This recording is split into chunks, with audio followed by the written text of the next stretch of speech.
Morning, students. I hope you all are fine. And dear students, we have read 3 chapters, 2 chapters in geography, resources and development, and agriculture, and we have also completed in economics. And the chapter name is development. हम लोगों ने विकास को complete किया है, समझ लिया है, पढ़ लिया है. And now today we are going to start consumers' right, because this chapter is very important and it is the today's need, because we all are consumers. So इसलिए बच्चों मैंने इस चैप्टर को पहले लिया है ताकि आपको as a consumer how to deal in the society that you will learn. So आज हम इस चैप्टर को कंज्यूमर राइट्स को we are going to discuss. इसका हिंदी में इसको बोलते हैं उपभोक्ता अधिकार, consumer rights. As a consumer we have some rights. So एक उपभोक्ता के बहुत से अधिकार होते हैं जो उनको सोसाइटी से, लोगों से मिलना चाहिए. तो let starts the chapter. Who is a consumer? उपभोक्ता कौन है? A person who buys things or uses services is known as consumers. वस्तुओं अथवा सेवाओं को खरीदने वाला या करने वाला उपभोक्ता कहलाता है. A consumer includes anyone and everyone who makes a purchase. जो खरीदारी करता है, चाहे वो कोई भी हो, वो सभी को हम कंज्यूमर्स या उपभोक्ता कह सकते हैं. It could be a little child और अ एल्डर पर्सन और अ अडल्ट. एक यंग भी हो सकता है, छोटा बच्चा भी हो सकता है, और एक बूढ़ा भी हो सकता है. सो अ लिटिल चाइल्ड, ठीक है, who boys a ice cream, and an adult who buys a car for him, and a elderly person, एक बूढ़ा व्यक्ति, buy fruits. तो ये सब क्या हो गए? ये 3 स्टेज की बात मैंने कही. एक बच्चा जो आइसक्रीम खरीदता है वो भी कंज्यूमर है, वो भी उपभोक्ता है. जो कार खरीदता है, एक यंग पर्सन, वो भी उपभोक्ता है. और एक बूढ़ा व्यक्ति जो अपने लिए फ्रूट्स खरीदता है वो भी उपभोक्ता है. Means they all are consumers. Like this, not necessary that we are buying this only, but sometime we buy from the market the food grains. हम अनाजों को खरीदते हैं, फ्रूट्स खरीदते हैं, वेजिटेबल्स खरीदते हैं, ड्यूरेबल कंज्यूमर गुड्स भी खरीदते हैं. हम घर के सामान को भी खरीदते हैं, जैसे इलेक्ट्रिक आयरन ख़राब हो गया तो हम खरीदेंगे, रेफ्रिजरेटर्स खरीदेंगे, फ्रिज, टीवी, मिक्सर, सब कुछ हम खरीद सकते हैं. और ये सारी चीज़ों को खरीदने वाला क्या कहलाता है? कंज्यूमर कहलाता है, उपभोक्ता कहलाता है. और साथ में जो चीज़ें हमें सर्विसेज देती हैं, जैसे कि हमें बैंकिंग की सुविधा मिलती है, that like banking, insurance and transport facilities like the railways as well as credit card. हम क्रेडिट कार्ड के लिए भी अप्लाई करते हैं, उसका भी हम सेवा लेते हैं. जहाँ जाते हैं क्रेडिट कार्ड से परचेजिंग करते हैं.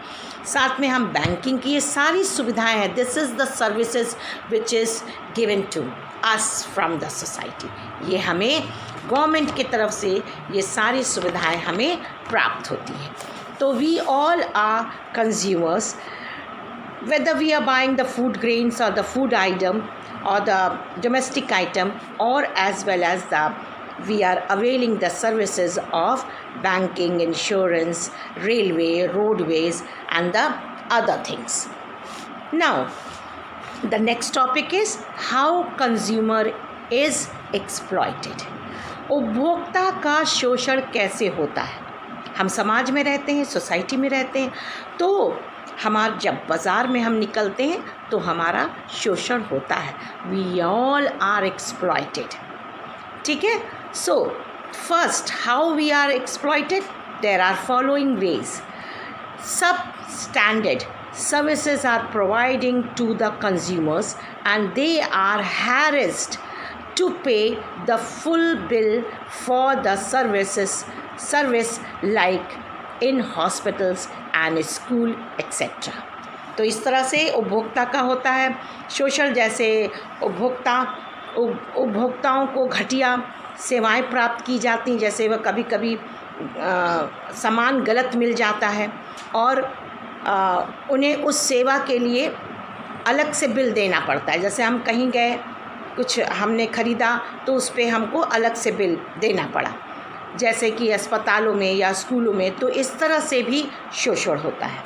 दूसरा है some time traders in unfair trade practice such as when the shopkeeper weighting means that weighing weight में कम देना, less than they should have means कभी हमने फल ख़रीदा या हमने फ्रूट्स ख़रीदा तो 1 किलो सेब के बजाय हमें उसने तौल में कम दिया.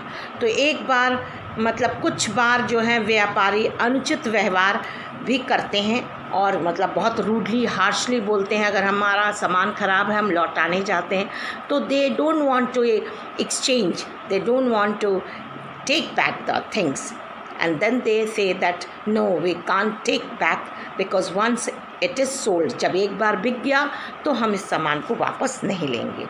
तो इस तरह से दुकानदार कम नापते हैं और फिर उसके बाद वो अनुचित व्यवहार भी करते हैं. They are very harsh, they are very rude to the people. And the third is when traders add changes that were not mentioned before. और जब कभी कभी कोई भी शॉपकीपर कुछ चीज़ों में सुधार लाते हैं तो वो पहले से अनाउंसमेंट नहीं होता है, उसका पहले से मेंशन नहीं रहता है, पहले से उसका उल्लेख नहीं होता है. तो हम जब दुकान पे जाते हैं तो हम अचानक से बोलते हैं अरे ये क्या हो गया, इतना तो नहीं था, ये तो पहले कम था. तो at random they change the whatever the charges or maybe other things.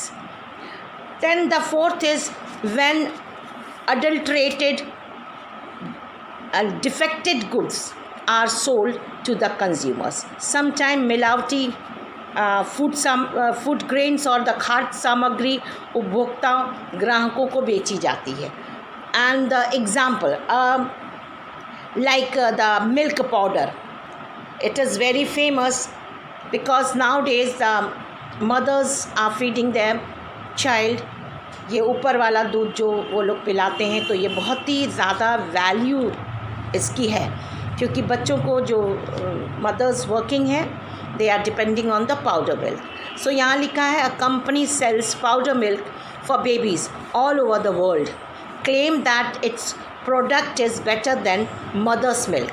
That would be that milk when it would be a false.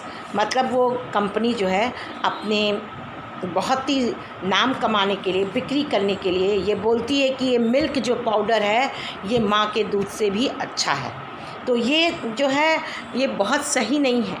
तो कभी कभी क्या हो जाता है कि इसमें गलती भी हो जाती है, मतलब प्रोडक्ट्स बहुत ज़्यादा कभी कभी एक्सपायरी भी हो जाता है. तो जब भी शॉपकीपर्स आपको सामान दे तो that is your duty to check the expiry date, manufacturing date and the rate and the logo of the sign. या उसका लोगो आप ज़रूर देखें कि अगर अमूल का है तो उसका लोगो बना है कि नहीं. उसका आप फूड्स ग्रेन्स लेते हैं तो उसमें एग मार्क, जैसे एग्रीकल्चरल प्रोडक्ट लेते हैं तो उसमें एग मार्क होता है और जब आप ये प्रोडक्ट लेते हैं तो उसमें लोगो होता है. तो आप इस तरह से आप देख सकते हैं कि इसमें क्या है इसके बाद ये टॉपिक के बाद इसी टॉपिक को बहुत ही ज़्यादा जैसे कि पॉइंट्स में समझाया गया है। फॉर्म्स ऑफ कंज्यूमर एक्सप्लॉयटेशन, इसमें बहुत से फॉर्म्स हैं, तरीके हैं। तो consumers are exploited in several ways, बहुत तरीके से कंज्यूमर्स का एक्सप्लॉयटेशन होता है। तो इसलिए उसकी चर्चा हम and that we will discuss in detail in points. तो आप अगर चाहो तो पॉइंट्स में आप लिखते चलो, या अपनी बुक में आप देखिए।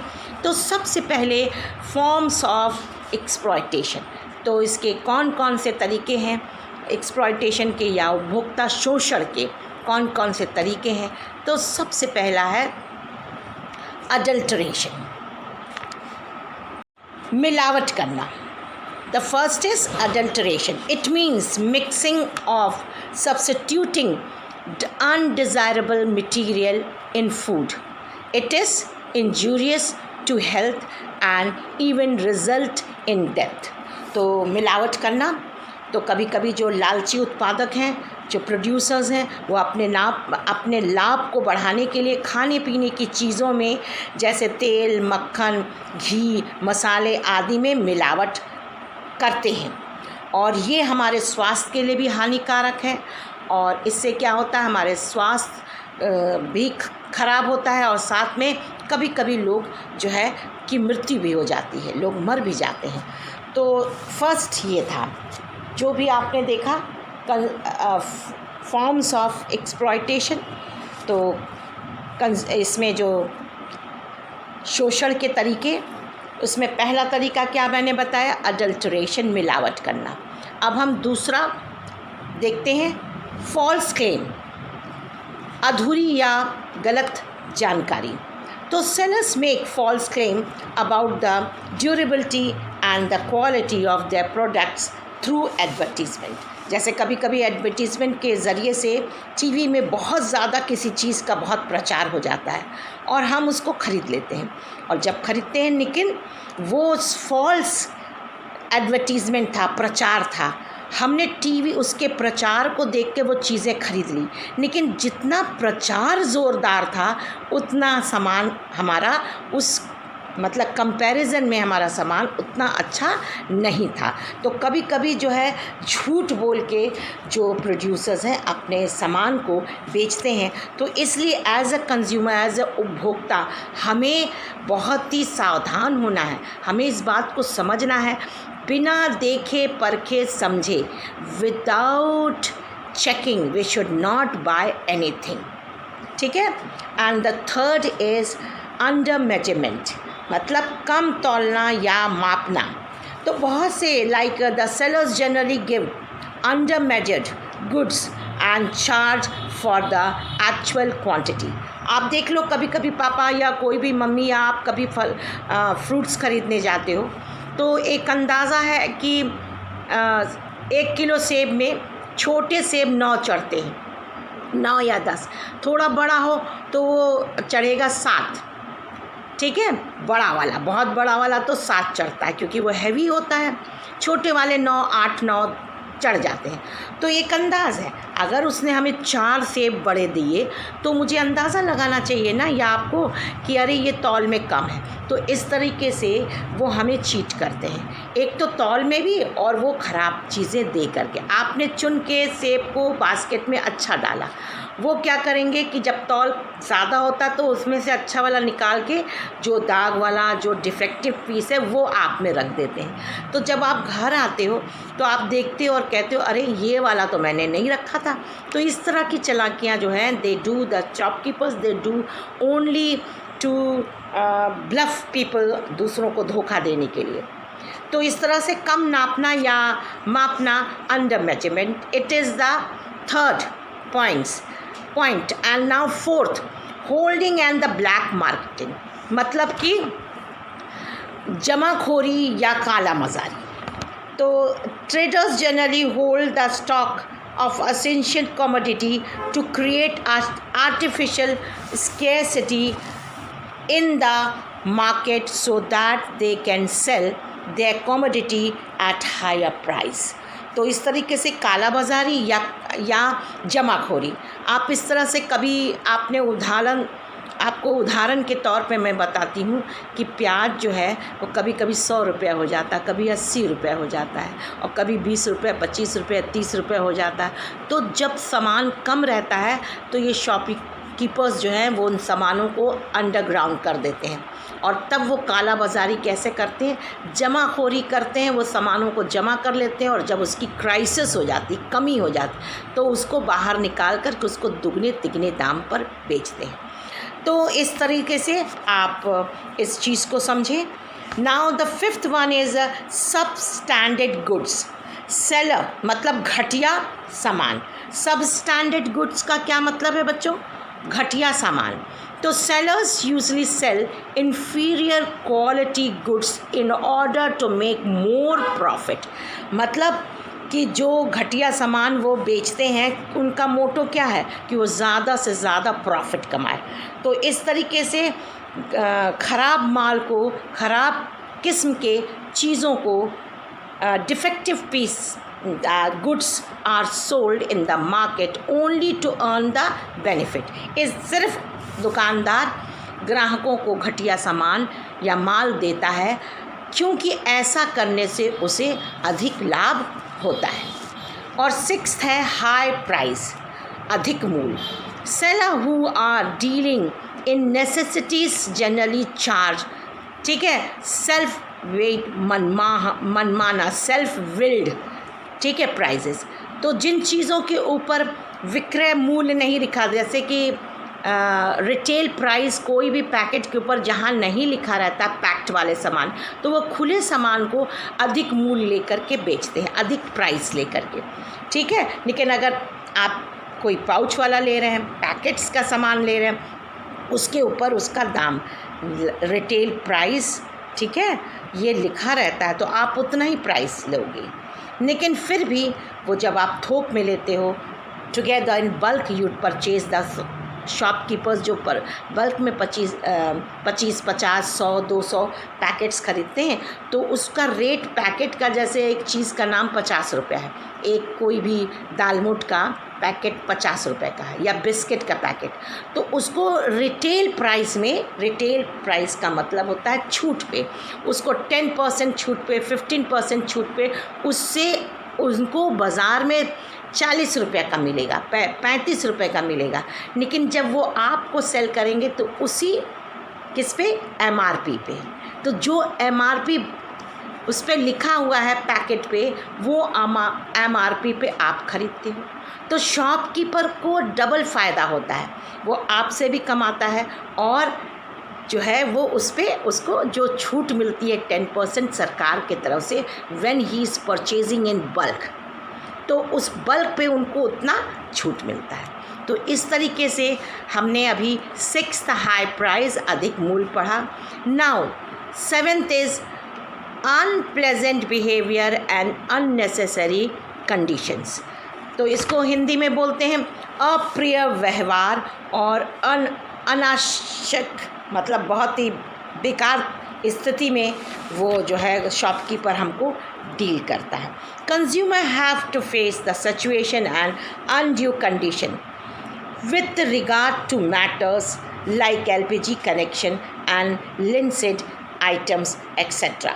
कभी कभी क्या जो है अनप्लेजेंट बिहेवियर, कभी जो गैस वाले हैं, हमने बुक किया, गैस नहीं आया, किसी और को दे दिया, तो इस तरीके से जैसे LPG कनेक्शन, लाइसेंस प्राप्त वस्तुएं आदि मामलों को लेकर उपभोक्ताओं को विषम और अनुचित परिस्थितियों का सामना करना पड़ता है। कभी कभी आपने देखा होगा कि जो आपने सब्सिडी, आपके पापा के या मम्मी के नाम पर अगर गैस है तो सब्सिडी वापस नहीं आती है, कभी कभी हमारे पास नहीं आती है, तो वो क्या हो जाता है, वो जो शॉपकीपर्स हैं वो उतने महीने का उन लोग के खाते में चला जाता है। अगर आप क्लेम करोगे तो वो लोग नाराज़ होंगे, गुस्सा होंगे, लेकिन ये आपकी राइट है, तो you should claim that I am not getting a subsidy of a gas. तो इस तरीके से कभी कभी सरकारी ऑफिस में भी जब हम जाते हैं तो बहुत देर तक खड़ा रहना पड़ता, हमको कोई अटेंड नहीं करता, मेरी बातों को कोई सुनता नहीं। तो ये सारी चीज़ें जो अप्रिय व्यवहार और जो है ये उस स्थिति को, मतलब बैड कंडीशंस, अननेसेसरी कंडीशंस जो है वो उत्पन्न होती है। फिर हमने देखा, अब 7th के बाद हम 8th पे आते हैं, डुप्लीकेट आर्टिकल्स। डुप्लीकेट आर्टिकल्स का क्या वो है कि नकली सामान। तो fake and duplicate item are sold in the name of genuine goods, मतलब नकली सामान जो है असली के नाम पर बेचे जाते हैं। सब चीज़ों का डुप्लीकेट है। अगर आप ओरिजिनल ब्रांड खरीदते हो तो उसका डुप्लीकेट भी है। वही चीज़ आपको, आप 2000 का खरीदोगे, वही चीज़ आपको 500-600 में मिल जाएगी। क्यों? क्योंकि ब्रांड का डिफरेंस है और डुप्लीकेसी बहुत है हमारे समाज में। डुप्लीकेट्स, हर चीज़ों का डुप्लीकेट अब हमारे पास, हमारे समाज में भरा हुआ है। 9th point, lack of safety devices. और जो है सुरक्षा उपायों, जो उपाय होते हैं उनकी अवहेलना। ठीक है, लैक ऑफ सेफ्टी डिवाइसेस, हमारे पास सेफ्टी डिवाइसेस की बहुत ज़्यादा सुविधा नहीं है। Like electronic appliances produces usually lack of required inbuilt safeguard which causes risk to the consumer। जैसे कि सुरक्षा के नज़र से जो चीज़ें हम खरीदते हैं उसके लिए हमको गारंटी और वारंटी सब मिलनी चाहिए। जैसे कि कुछ उत्पादक, जैसे हमने बाज़ार में जो है वो एक कुकर ख़रीदा, तो कुकर हम ब्रांड का ही खरीदते हैं। जैसे हमने प्रेस्टीज, हॉकिंस, ठीक है, एक अच्छे ब्रांड का अगर हम कुकर करेंगे तो वो सुरक्षा और सेफ्टी के व्यू ऑफ पॉइंट से it will be good, because they give the guarantee and warranty everything, and it is they give the safety measures also. क्योंकि देखो, अगर आपने अच्छे कुकर अच्छे ब्रांड के ख़रीदे हैं तो उसके अंदर जो सेफ्टी वॉल ऊपर लगा रहता है तो दैट इज़ ओरिजिनल। तो वो हम कुकर में दाल बनाएं या कोई भी चीज़ बनाते हैं तो वो सेफ्टी वॉल जो है हमारे मतलब हमारी सुरक्षा करता है। It helps us in causing any type of incident, कोई भी दुर्घटना घटने से हमें बचाता है। तो अगर हम लोकल ब्रांड की चीज़ों को ख़रीदते हैं तो वो जो है चीज़ें क्या हो जाती है, वो कभी कुकर फट भी सकता है, क्योंकि वो जो उत्पादक है, जो प्रोड्यूसर्स हैं, वो पब्लिक की को ध्यान में रख कर के, उनके सेफ्टी को रख कर वो चीज़ें नहीं बनाते हैं। Their motto is only to sell and to earn the profit. उनका एक मोटो होता है, एक होता है कि वो ज़्यादा से ज़्यादा लाभ कमाएं, चाहे लोग मरें जिए, लेकिन वो ज़्यादा से ज़्यादा लाभ कमाएं। इसलिए हमें अच्छी ब्रांड की चीज़ को ख़रीदना चाहिए जिससे हम भयंकर दुर्घटनाओं से बच सकते हैं। और उसके बाद है 10th वाला है फॉल्स इन्फॉर्मेशन, झूठी सूचना। Sellers misleads consumers by giving wrong information about the price, quality, durability, safety etc. of the product। तो कभी कभी जो व्यापारी हैं, जो भी दुकानदार हैं, वो झूठी आधी अधूरी जानकारी दे देते हैं उपभोक्ताओं को, और उपभोक्ताएं जो है वो उपकरण को, वो चीज़ों को खरीद लेते हैं और बाद में उन्हें बहुत ही कठिनाइयों का सामना करना पड़ता है। तो अब हम आगे देखते हैं। फिर है अनसेटिस्फैक्ट्री एंड अनसेल सर्विसेज, मतलब विक्रय पश्चात सेवा का असंतोषजनक सुविधा। जैसे हमने देखा कि जब जो लोग अपने सामान को बेच देते हैं दुकानदार, उसके बाद वो हमारी सर्विस को अटेंड नहीं करते हैं। एक बार सामान पहले तो बहुत पटाएंगे, बहुत बोलेंगे ले लीजिए चीज़ बहुत अच्छी, उसके बाद जो है फिर कोई उस चीज़ के बारे में नहीं सुनता। अगर हम प्रेस लाए हैं और हमने प्रेस किया, वो प्रेस में से वो शॉर्ट हो गया या मिक्सी शॉर्ट हो गई, तो वो फिर अटेंड नहीं करते हैं, वो बहुत ही परेशान करते हैं। जैसे बहुत सी महंगी वस्तुएं, जैसे कार है, बिजली है, इलेक्ट्रॉनिक गुड्स हैं, ठीक है, वो बिक्री के पश्चात जो है उनका जो डील करने का जो व्यवहार है, that is the dealing of nature is change. ठीक है, ये बदल जाता है जब हम खरीदने जाते हैं। हाँ हाँ ये ले लीजिए, अरे ये बहुत अच्छा मैडम, ये बहुत अच्छा, आप ये ले लीजिए, वो ले लीजिए, आपको इतना छूट दे देंगे, इतना परसेंट। लेकिन जब आप सामान खरीद के वापस लाते हो और फिर दोबारा जाते हो उस चीज़ की कंप्लेन करने, they won't listen. Now today we have completed here the forms of exploitation. कौन सा topic? Forms of consumer exploitation. जो भी उपभोक्ता के जो शोषण है उनके बारे में हमने, उनके तरीके के बारे में पढ़ा। तो ये आपके 11 तरीके हैं, तो आप इसको अच्छे से समझिएगा। तो आज हम यहीं पर अपना लेक्चर ख़त्म करते हैं। नेक्स्ट बार में हम फिर और इंटरेस्टिंग चीज़ों को पढ़ेंगे। थैंक यू वेरी मच बेटा, and God bless you all.